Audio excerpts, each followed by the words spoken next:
Crawling by Michael Long. I shuffled along the linoleum tiles, wrenching my neck to get a glance at the clock as I crawled past the open kitchen door. The clock was carved from a solid block of wood, stained a dark glazed brown, and shaped to resemble my home state of Indiana. A small plaque attached to the bottom commemorated my father's 2-year tenure as president of the Indiana Dental Society. It read, "Old dentists don't fade away, they just lose their pull." My father's friends from the dental school have children who have wisely chosen dentistry as their profession. This has always caused me to examine my own choices. Dentistry is a well-paying occupation. Writing about it is not. My father chose his career because he was interested in working with children. I could never understand this. It seems like it would be enough to ask a person to stick their fingers into hundreds of strange mouths a week. It seems inconceivable to have each one of those mouths attached to an hysterical 6-year-old. Whenever I walked into the waiting room of his children's dental office, I could hear him working in the back. Just a second, wave at mommy, wave at mommy, wave at mommy. Quiet sobbing building to hysterical wailing. Almost, there you go. Done. My father would wipe the sweat from his eyes and remove his white surgical gloves. Now you're a big boy, and you can choose a brand new toothbrush and sticker from Mr. Moeller's treasure chest. The Mr. Moeller treasure chest overflowed with toothbrushes, sugarless suckers, and pediatric dental propaganda produced in the form of small, circular stickers. The stickers documented the adventures of a host of colorful cartoon animals with a pathological obsession for dental health and wide, toothy smiles. A grinning dog dressed in a football uniform scored the winning touchdown while proclaiming for all to hear, "Brushing is for winners." A slam-dunking squirrel carrying an oversized box of dental floss under one arm excitedly and gleefully exclaimed to the crowd, "Flossing is fun."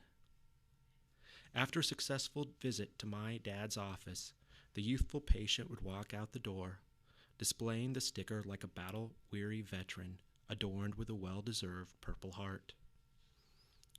Dentists seem to feel that the dental health of their own children is a direct representation of their professional accomplishment. My own dental health is of a state usually reserved for developing nations and tribal bushmen. The problem with my father applying his trade to our personal relationship is that he cannot hold back the jokes and sarcastic comments. These are saved for family members, his only patients without access to a malpractice lawyer. Before starting work on my teeth, he would yell to the front of the office, "I'm going in. Call my wife and tell her I love her." Chuckling to himself for a few moments, he would reach for a squealing drill, take a moment to enjoy my terror before yet once again resurrecting my dental health. My mother, in stark contrast to my father, is a former Fulbright scholar in mathematics, Dr. Laura Schlesinger Zealot, and domestic overachiever. She applies mathematical precision to household tasks and the self-righteous vengeance of the Spanish Inquisition to her personal relationships. Her list of heroes include the aforementioned Dr. Laura, Dr. James Dobson, a family values lunatic, and Judge Judy, a woman with a legal license to tell everyone else what's wrong with their lives. My mother has the discipline of a samurai warrior. She loves to-do lists. Her 3x5 cards are attached to everything within her reach. She's a card-carrying member of the family values crowd. I sat down to a warm, low-fat meal balanced amongst the food groups at 6:30 each night. My family went to church every Sunday morning, and I learned hundreds of Bible verses to become a confirmed member of the Indianapolis Lutheran Church. This combination of religious fervor and medical science produced some strange results throughout my childhood, but none was as strange as the year I spent crawling through the living room of our suburban house. You have to understand that my parents believed that there was a medical answer to every childhood problem. Bedwetting indicated severe psychological trauma that could only be treated with puppet therapy. Picking your nose and staring out the window of science class was immediately addressed with daily doses of Ritalin. I am very thankful that I was not born during an earlier period of scientific development. My academic troubles might have been addressed with a good bloodletting or a lobotomy.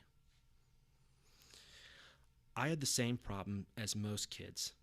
I simply found other things more interesting than school, especially when I was at school. I was not a bad kid and I considered myself intelligent, but my report cards consistently indicated otherwise. My favorite classroom activity was staring at any inanimate object in the general vicinity with my mouth open. I practiced this art throughout the school day. I would occasionally break up the monotony of staring by drawing a ninja or spaceship on my notebook. Years later, I found an old notebook neatly labeled 4th grade math in green marker. It contained page after page of poorly drawn martial arts figures, spaceships attacking each other, and laser-studded robots, but scarcely any indication of math. As my art progressed, I became more abstract and imaginative. Legions of space ninja robots were now attacking the mother ship. I had no regard for the lines that were placed on the page to keep things somewhat horizontal. Worst of all, I was always misplacing the crumpled papers that I turned in as my homework assignments. My mother was outraged when I brought home 2 D's on my report card. She had been valedictorian of her high school class, and I could overheard the discussion as she dialed my father's office. About a week later, my dad was watching a local newscast when a feature came on about a doctor promoting some rather revolutionary childhood development theories. My father took notice, and in a few weeks I found myself sitting in the office of Dr. Wilbur Smithson of the Pediatric Development Institute in Indianapolis. The good doctor first asked me a series of questions about my favorite toys, television shows, and school subjects. This trained medical practitioner came to the conclusion that my academic problems were caused by my early development as a toddler. I had learned to walk too soon, thus frustrating my natural genius and making school difficult. My worried parents were quick to ask how this might be remedied. Dr. Smithson explained that we needed to create an exercise routine that would develop my crawling skills. The doctor asked me to crawl around the office a few times so that he could explain the approach. I gasped. Dr. Smithson was obviously out of his damn mind if he thought I was going to crawl around the floor of his office. My parents pleaded with me. In the end, they resorted to bribery. When football cards were brought into the bargaining, it did not take me long to sell out. I started the therapy at 7 o'clock each night, after dinner in a short fight with my parents. "Honey, please, just do it." My mother pleaded with me while brandishing 6 packs of Topps official NFL trading cards, the equivalent of crack cocaine in my elementary school hallway. No, the Dukes of Hazzard will not be over by the time you're done. When my father got involved, I knew it was only a matter of time before I gave in. "Look, mister, I paid a lot of money for this. If your mother tells you to crawl, then you better start crawling."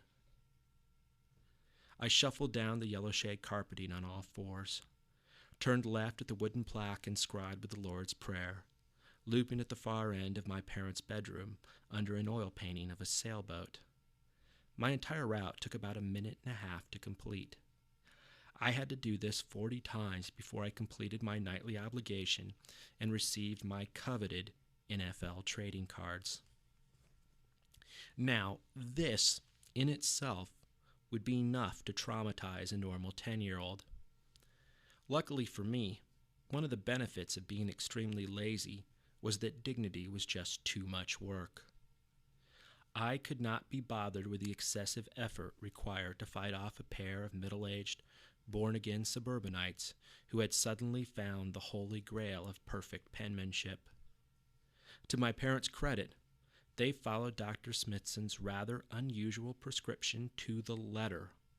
They were required to crawl right along with me, holding down my feet or applying pressure to make it more of a workout. My father, president of the Indianapolis Dental Society, expert bass fisherman and pillar of the community, spent an hour each night crawling behind his beloved idiot son. I still wonder what my parents told their friends at holiday get-togethers and church barbecues. After several months of the competitive crawling, I began to figure out why Dr. Smithson's patients showed such dramatic improvements. It was easy to get out of the crawling regiment. All I had to do was put forth a minimal effort to improve my spelling and concentrate more when I was writing. This was a small price to pay compared to the humiliation of crawling around your house with a parent attached for an hour each night. Dr. Smithson's elementary school underachievers simply chose the easiest thing to do when presented with a significantly worse alternative. Undoubtedly, Dr. Smithson's theories would be equally effective with many adults. God damn it. Sales numbers are down across the board. Perhaps it'd be a good idea for you to crawl around the office for a few months until you improve your negotiating skills. In the end, I became admired amongst my peers for my exquisite collection of football cards. The improved penmanship was short-lived, as I soon reverted back to my old lazy scribble. After spending more time on all fours than any man has since we evolved from chimpanzees, my father still believes that medical science can solve any childhood problem. When asked about the failure of our time crawling around the first floor of the house, he replies with a smile, "Well, I have beautiful writing."